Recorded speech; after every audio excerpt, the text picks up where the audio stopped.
오늘 우리에게 주시는 하나님 말씀은 사무엘하 6장 10절에서 12절 말씀입니다. 사무엘하 6장 10절에서 12절 구약성경 472페이지에 있습니다.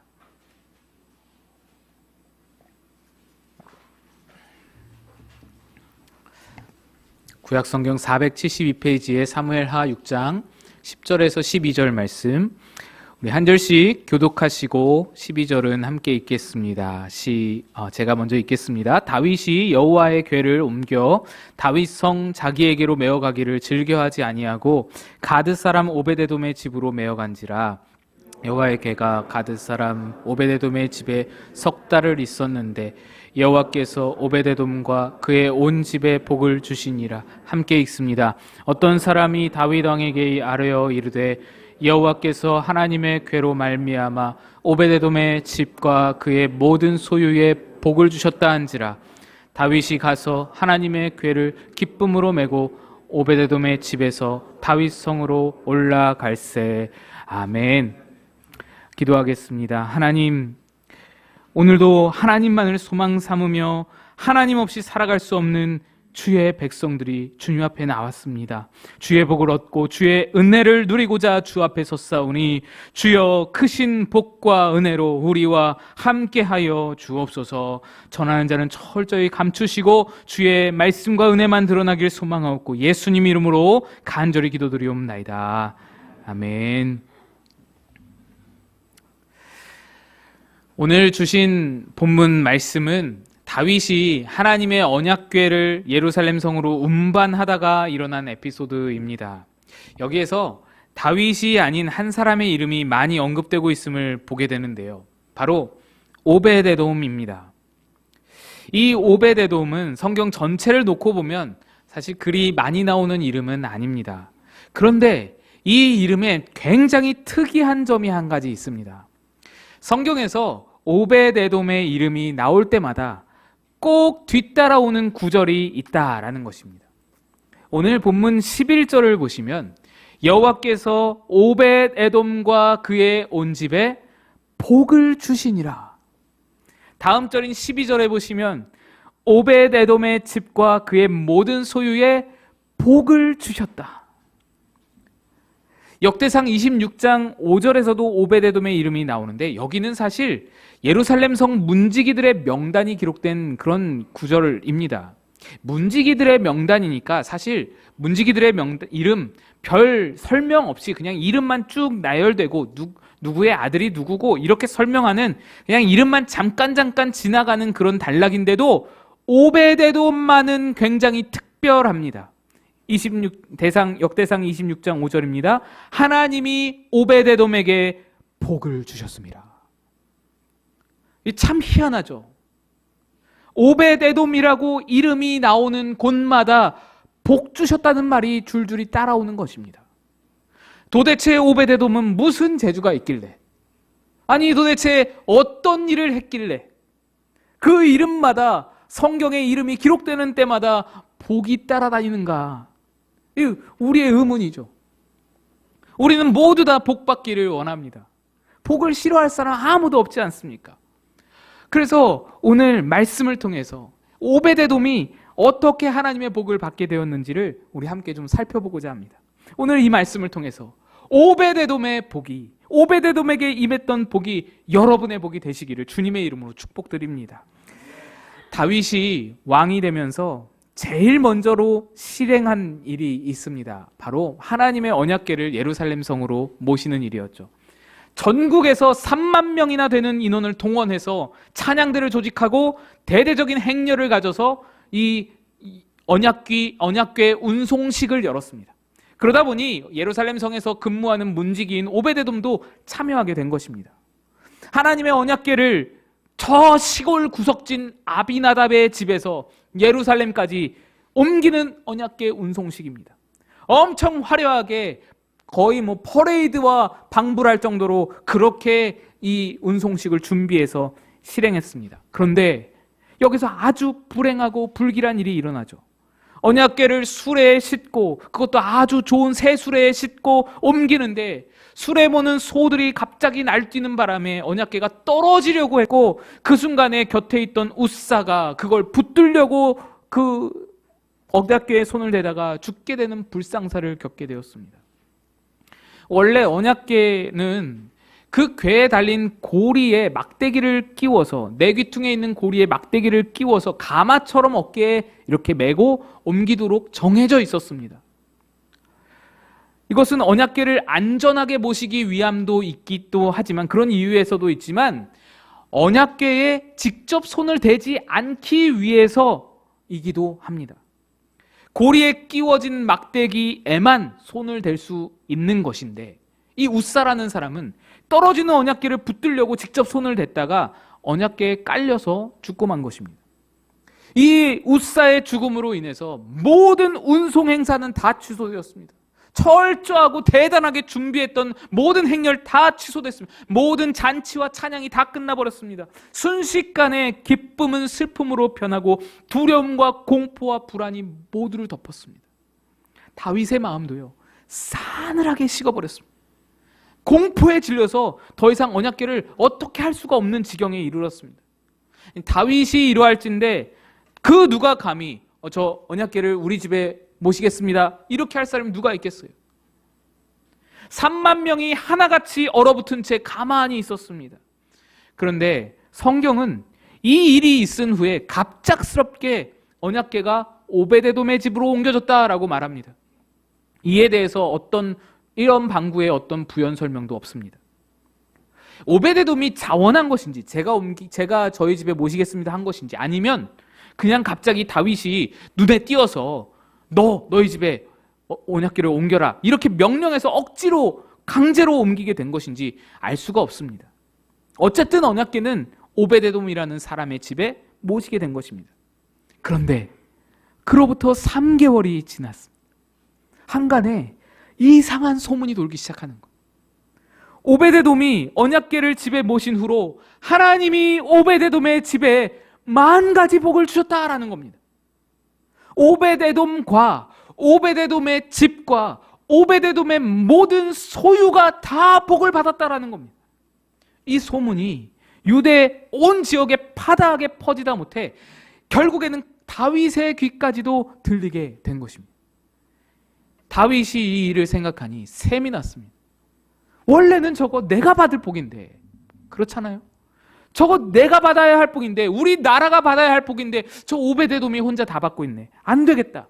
그래서 3개월 만에 다시 행사를 준비해서는 일사천리로 이제는 철저하게 어깨에다 메고는, 그래서 운반을 해서 무사히 언약궤를 옮기게 되고, 그렇게 예루살렘 성에 언약궤가 들어올 때 다윗이 기뻐서, 너무 행복해서 춤을 추면서 3개월 동안 그렇게 마음 졸이면서, 그렇게 마음 아파하면서 걱정했던 이 언약궤를 이제 드리게 되니 얼마나 기쁘겠어요. 옷이 막 들쳐질 정도로, 속이 다 보일 정도로 춤을 추면서 기뻐했다라는 것이 우리가 잘 아는 그 이야기이지 않습니까? 하나님께서 언약궤를 집에 모셨던 이 오베데돔에게 큰 복을 주시고, 그 복을 다윗에게 듣게 하여서, 다윗으로 하여금 그 복을 샘내게 하여서, 그 복을 배우고 싶어 하게 하여서 언약궤를 향한 그 마음을 회복시키시고, 두려웠던 마음을 회복하고 다시 언약궤를 옮기게 하셨던 것입니다. 그런데 여기에서 참 이상한 것이 하나 있습니다. 왜 오베데돔만 유독 복을 주시냐라는 겁니다. 언약궤를 모셨던 사람은 오베데돔만 있었던 것이 아닙니다. 그 이전에 원래 언약궤가 있었던 곳은 기럇 여아림 지역의 아비나답의 집이었습니다. 그리고 이 아비나답의 집에서는 무려 20년 동안이나 언약궤를 모시고 있었습니다. 오베데돔이 모신 언약궤를 모신 지 3개월 만에 오베데돔이 온 나라에 소문날 정도로 복을 받았다면 3개월에 딱 80배입니다. 20년 세월이. 80배가 되는 20년 동안 모신 이 아비나답은 전 세계적인, 전례를 찾아볼 수 없는 그런 세계적인 복을 받아야만 했겠죠. 그런데 성경 그 어디에도 아비나답의 집에 복을 주셨다는 말은 한마디도 없습니다. 오히려 아비나답은 언약궤로 인해서 큰 불행을 겪게 되었는데요. 바로 첫 번째 언약궤 운송 때 죽은 우사가 아비나답의 아들인 겁니다. 여러분, 이거 어떻게 이렇게 다를까요? 똑같이 언약궤를 자기 집에 모셨습니다. 게다가 80배의 더 긴 기간의 차이가 있었습니다. 아비나답도 언약궤를 자원하여 모셨다는 말은 없지만 그건 오베데돔도 마찬가지입니다. 둘 다 어쩌면 강압적으로 나라 지도자들에 의해서 강압적으로 이 언약궤를 모시게 되었는지도 모르겠습니다. 그런데 왜 아비나답은 오베데돔과 같은 복을 받지 못했는가? 3개월 동안 받은 그 온 나라에 소문 퍼질 그 복을 왜 아비나답은 20년 동안 누리지 못했던 것인가? 우리는 그 이유를 이스라엘 지도자들에게서 발견할 수가 있었습니다. 다윗 왕과 그 이전 지도자들인 사울 왕, 그리고 그 전에 엘리 제사장, 이 사람들이 언약궤를 대하는 태도를 통해서 그 이유가 무엇인지 우리가 알 수 있게 되는 겁니다. 엘리 제사장은 블레셋 나라와 전투를 치를 때에 패배하고 전세가 불리해지면서 수세에 몰리게 되자 언약궤를 전장 선두에 위치시키는 결정을 내립니다. 이것은 무슨 의미냐? 전쟁을 이기려는 내 목적을 이루기 위해 언약궤를 수단화하는 겁니다. 언약궤를 마치 부적처럼 사용하는 겁니다. 자, 이게 들어가면 우리가 전쟁 이길 거야. 이게 들어가면 놀라운 능력을 발휘해서 우리가 전쟁을 이길 거야. 부적처럼 사용하는 겁니다. 그러나 결과는 그 뜻대로 되지 않았습니다. 아니, 오히려 전쟁에서 이스라엘은 블레셋에게 언약궤를 뺏기고 전쟁에서 완전히 패배하고 이 지도자였던 엘리 제사장은 충격에 의자에서 넘어지다가 죽어버리게 되었습니다. 그 후에 블레셋에게 빼앗긴 언약궤가 벳세메스를 거쳐서 다시 이스라엘 땅으로 돌아왔을 때 그때 안치되었던 장소가 바로 아비나답의 집입니다. 언약궤가 아비나답의 집에 머무는 동안 이스라엘 다스린 왕은 사울 왕입니다. 그런데 사울은 아비나답의 집에 언약궤를 처박아 두고는 전혀 거들떠보지도 않았습니다. 그 귀한 성물인 언약궤가 20년 동안이나 저 시골 변방에 처박혀 있는데 단 한 번도 언약궤를 찾아오거나 관심조차 주지 않았습니다. 언약궤를 푸대접한 겁니다. 그리고 엘리와 마찬가지로 사울도 그렇게 복된 결말을 얻지는 못했습니다. 그런데 다윗은 달랐죠. 다윗은 언약궤를 너무나 소중히 여겼습니다. 언약궤를 정말 귀히 여겼습니다. 언약궤를 가까이 두고자 애쓰고 또 애썼습니다. 왕이 되자마자 언약궤를 운송하고 자기 성 안에 성막을 만들어서 그 언약궤를 안치했으며 그 후로도 수시로 이 언약궤를 찾아가면서 언약궤 앞에서 하나님을 물어보고 하나님께 묻고 하나님을 만나고 언약궤를 기뻐했습니다. 그리고 이제 다윗은 세상 모든 사람들에게 거참 복받은 자이다 라는 칭호를 일컬음을 얻게 되었죠. 여러분, 언약궤라는 것이 무엇입니까? 언약궤가 무엇이길래 오베데돔의 집에 그렇게 복이 임하며 다윗도 그걸 그렇게 가까이 하려고 애썼던 것일까요? 출애굽기 25장 21, 22절에 이 언약궤에 대한 설계도가 주어지는 장면에 하나님이 이렇게 말씀합니다. 속죄소를 궤 위에 얹고 내가 내게 줄 증거판을 궤 속에 넣으라. 거기서 내가 너와 만나고 속죄소 위 곧 증거궤 위에 있는 두 그룹 사이에서 내가 이스라엘 자손을 위하여 내게 명령할 모든 일을 내게 이르리라. 이 구절은 속죄소의 설계도를 말합니다. 여기서 속죄소라 함은 다른 말로 시은소, 은혜를 베푸는 자리라고도 하는데 바로 언약궤의 뚜껑을 말합니다. 뚜껑에 여러분 보신 적 있을 거예요. 뚜껑에 두 천사가 이렇게 날개를 쫙 펴서 가리고 있는 그 뚜껑, 그것이 바로 속죄소를 말합니다. 그게 바로 시은소입니다. 이 속죄소가 하나님이 임하시는 장소라는 겁니다. 거기서 내가 너와 만나리라 라고 되어 있습니다. 그래서 언약궤는 하나님의 임재의 상징이면서 동시에 하나님을 만나는, 인간이 하나님을 만나는 만남의 장소인 겁니다. 그러므로 언약궤를 이용하여 내 목적을 이루기 위해 수단으로 삼는다, 부적으로 삼는다라는 것은 하나님과의 만남을 이용해 먹겠다라는 이야기입니다. 언약궤를 가치 없게 여기고 거들떠도 안 보고 푸대접했다라는 것은 하나님과의 만남을 가치 없게 여기고 푸대접했다라는 것입니다. 또 반대로 언약궤의 운송을 국가정책 제1순위로 여겼다라는 것은 하나님과의 만남을 가장 우선하는 국가의 가장 중요한 일로 여겼다라는 것이고, 언약궤를 모시는 것을 기뻐하고 그것을 감사와 영광으로 여겼다라는 것은 하나님과의 만남을 그 정도로 즐거워하고 기뻐했다, 소중히 여겼다라는 것을 말합니다. 이것이 바로 오베데돔과 아비나답의 차이였습니다. 똑같이 언약궤를 모셨는데, 아니 80배나 더 긴 세월을 언약궤를 모셨는데도 아비나답에게는 복이 없고 오베데돔은 복을 받은 그 이유는 언약궤, 그러니까 하나님과의 만남, 하나님의 임재를 대하는 그들의 마음 자세에 달려 있었던 것입니다. 우리가 정확히는 알 수 없어도 복이 없었던 것으로 보아 아비나답은 이 언약궤를 부담으로 여기지 않았을까? 아예 관심이 없고 창고에 처박아 두고는 그냥 거들떠도 안 보고, 왠지 부담스러우니까, 왠지 가까이 하기 꺼려지니까 그냥 그렇게 처박아 두고 놔두지 않았을까? 그러나 오베데돔은 그 언약궤를 기쁨으로 여겼습니다. 무명의 문지기가 하나님의 언약궤를 우리 집에 모실 수 있다니, 하나님의 임재를 우리 집에 모실 수 있다니, 이것을 영광으로 여기고 감사로 여기고 언약궤를 기쁨으로 맞이하고 기쁨으로 모시고 그 하나님과의 만남을 기뻐하며 감사로 여겼다는 것입니다. 중요한 것은 우리 집에 언약궤가 있냐 없냐가 아니었습니다. 우리 집에 언약궤가 몇 개월 동안 있느냐, 몇십 년을 있느냐가 아니었습니다. 그 언약궤를 대하는 내 마음이 어떠냐가, 그것이 중요한 사항이었다는 것입니다. 이제 더 이상 우리에게는 실물 언약궤가 없습니다. 그런데 언약궤가 하나님을 만나는 장소였다라고 하니 그 만남의 장소라고 할 것은 우리도 가지고 있습니다. 바로 우리들 마음입니다. 예수님도 말씀하셨죠. 하나님 나라는 너희 마음에 있느니라.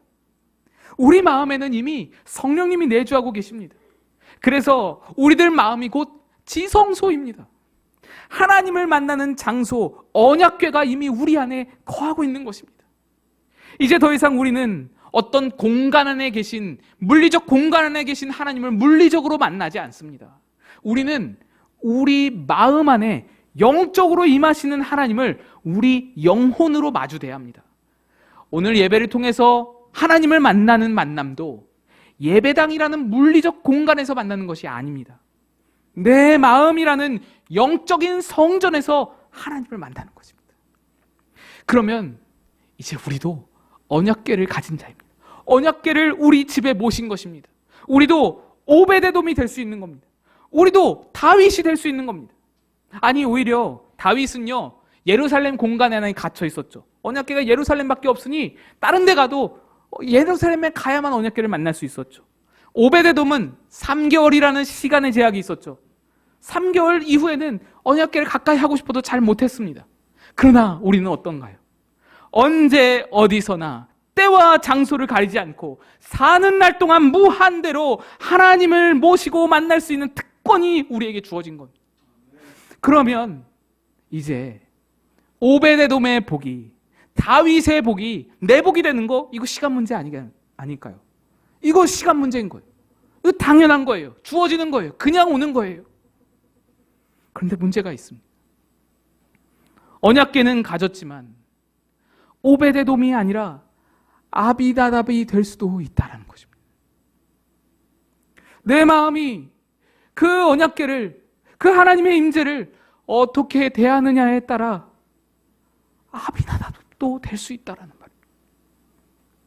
내 마음이 하나님과의 만남을 삶의 가장 우선순위로 과연 두고 있는가? 내 마음이 하나님과 동행하고 하나님을 모시고 사는 그 삶을 과연 기뻐하고 있는가? 그것을 영광과 감사로 여기고 있는가?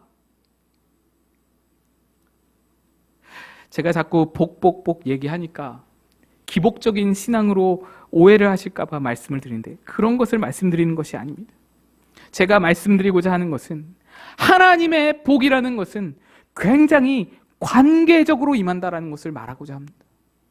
여러분, 우리 하나님은 누구에게나 복 주시기를 원하십니다. 이건 태초에 사람을 창조하실 때부터 정해져 있던 진리입니다. 그런데 우리 하나님은 왜 어떤 이에게는 복을 주시고 어떤 이에게는 복을 주시지 않는 것일까요? 모두에게 복 주시기를 원한다면서 왜 사람 차별하는 걸까요? 왜 누구는 주고 왜 누구는 안 주십니까? 그 차이가 바로 관계입니다. 관계. 하나님이 아무리 복 주시려고 손에 복을 가득히 들고서 우리에게 내미신다 해도 우리가 등 돌리고 서 있으면 복을 받을 수가 없는 거예요. 하나님이 아무리 다 준비해놓고 우리에게 내미셔도 우리가 그분에게 관심이 없고 그분의 복과 그분의 내미신 손과 그분의 얼굴과 그분의 마음에 관심이 없어 그분의 만남을 하찮게 여긴다면 그분은 주시고 싶어도 줄 수가 없는 거예요. 이사야 59장에 이렇게 말씀합니다. 여호와의 손이 짧아 구원하지 못하심도 아니요, 귀가 둔하여 듣지 못하심도 아니라. 우리를 향하신 하나님의 마음은 언제나 복 주시기를 원하시는 마음이라는 겁니다. 내가 등 돌리고 있어서 내가 받을 준비가 되지 못해서 그 모든 복을 다 지나쳐 버린다라는 것이죠. 내가 하나님을 가까이 하고 내가 내 안에 계신 하나님을 기뻐할 때에야 하나님의 복이 내 것이 되는 겁니다. 2001년 뉴욕 맨하탄에서 9.11 테러가 일어났었죠. 그때 그 당시에 세계무역센터협회 부총재이셨던 이희돈 장로님의 간증을 들은 일이 있습니다. 워낙 유명해서 여러분도 한 번쯤 들어본 일이 있으실 것 같습니다. 그분은 그날 그 9.11 테러 사건이 있던 당시에 그 월드 트레이드 센터 그 건물에서 이사회가 있었습니다. 바로 비행기가 뚫고 들어간 그 자리가 바로 이사회 회의가 있던 장소였다고 합니다. 그날따라 근데 이 이돈 장로님이 아침부터 왠지 모르게 일이 막 꼬이고 갑작스럽게 복통이 일어나고 그래서 화장실이 막 급하게 되고 그래서 너무너무 중요한 이 세계 이사회, 여러분 그냥 이사회가 아니고요, 세계 무역센터 협회의 이사회입니다. 각국에서 오는 그 이사회 회의에 30분이나 지각을 하게 된 거예요.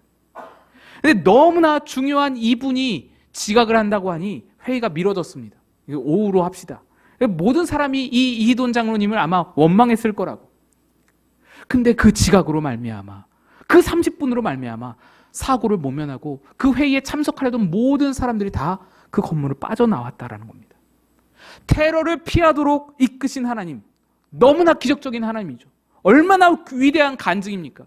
제가 이 간증을 들으면서 참 감사하고 놀라고 참 도전이 되고 그랬습니다. 그런데 간증이 여기서 끝이 아닌 거예요.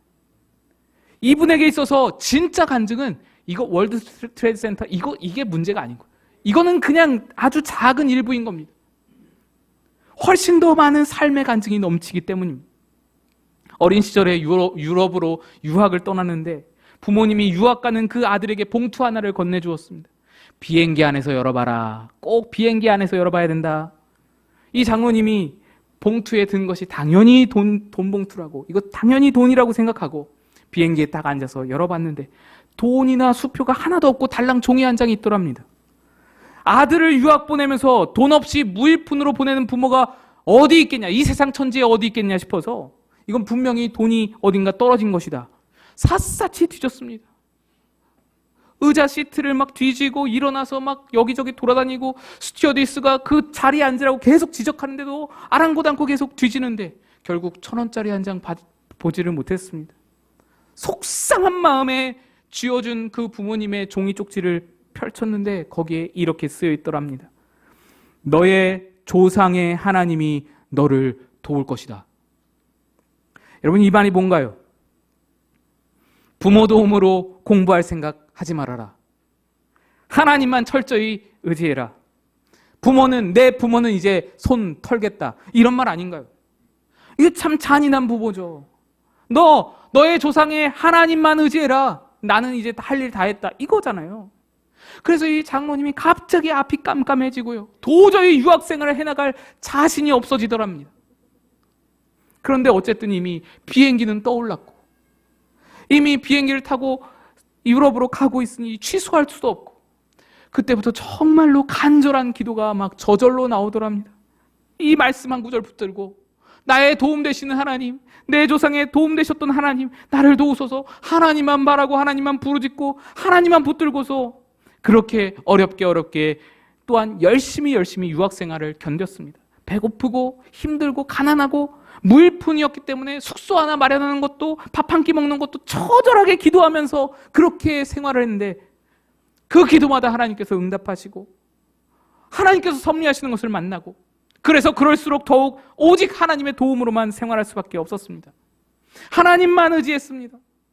그러다 보니 자연스레 내가 나중에 성공하면 하나님이 나를 높여주시면 내가 반드시 하나님을 위해서 일해야 된다. 나는 하나님이 키우셨으니 내 유학생활 하나님이 지키셨으니 하나님이 돌보셨으니 하나님을 위해 일해야 된다. 그걸 꿈꿀 수밖에 없었어요.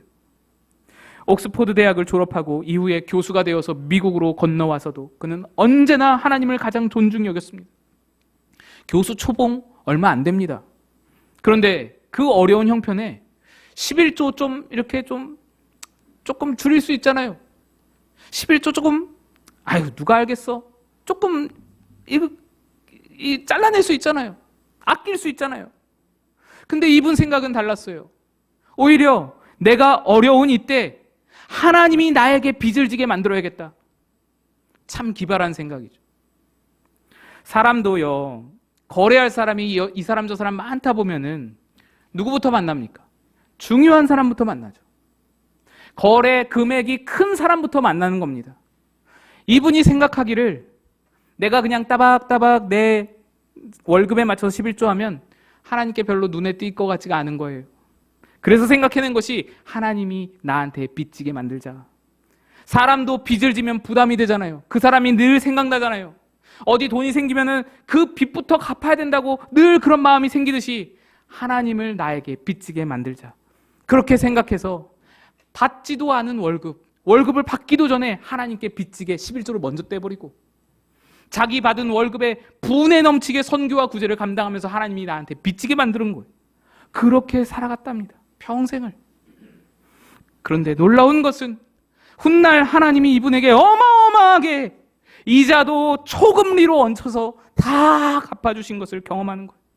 1998년에 세계무역센터 협회 사상 최연소 이사로 선출되고 2002년에 역대 최연소 부의장으로 선출되고 수석 부총재까지 역임하는 아시아인으로서는 한 번도 유례가 없는 놀라운 기적을 이루어냈습니다.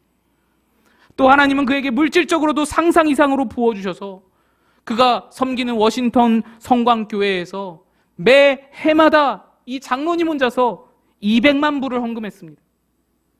매해 200만 불이요. 200만 불이면 당시의 환율로 쳐도 22억입니다. 지금은 더 올라갔죠. 어지간한 대형교회 1년 예산을 훨씬 웃도는 금액을 혼자서 헌금했다는 거예요. 매해마다. 아무리 세계무역센터 이사라도 재벌이 아닌 이상 그만큼 드린다는 것은요, 정말로 헌신을 다했다는 것이잖아요. 정말로 생활비만 남기고 모든 걸 하나님께 드렸다는 거예요. 그 정도로 그의 삶에서는 하나님이 최우선이고 하나님이 최고봉이고 하나님께 빚지게 하는 삶을 끝까지 살아냈다는 거예요. 하나님을 기뻐하고 하나님을 가장 좋아하고 하나님을 우선하면서 살았다는 거예요.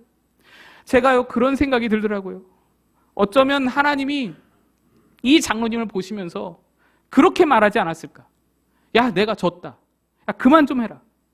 내가 너에게 빚을 다 못 갚겠다. 이러다가 내가 따라갈 수가 없구나. 너 같은 놈은 처음 봤다. 하나님이 이러지 않았을까요? 매년 20억이 말이 됩니까? 이 장로님이 재작년에 돌아가셨습니다. 62세에 다소 이른 나이에 암으로 돌아가셨는데 제가 그분의 그 돌아가셨다는 소식 영상을 접하면서 그런 생각이 들더라고요. 어쩌면 하나님이 이분 너무 감당이 안 돼서 이돈 장로에게 진 빚을 내가 갚아주는 게 따라갈 수가 없어서 혹시 그래서 일찍 데려가신 거 아닌가? 이분이 돌아가셨다는 소식을 전한 그 영상에 수십만 조회수를 기록하고 많은 댓글이 달렸는데요. 그 댓글들에 많은 사람들이 이렇게 말합니다. 장로님 때문에 예수님 믿게 되었습니다. 장로님 간증 듣고 예수님께 돌아왔습니다. 장로님 덕분에 시험 들고 상처받고 교회를 떠났다가 장로님 덕분에 믿음을 회복하게 되었습니다. 그의 간증에 수많은 사람들이 영향을 받고 변화되고 예수께 돌아왔다고 고백하는 것입니다.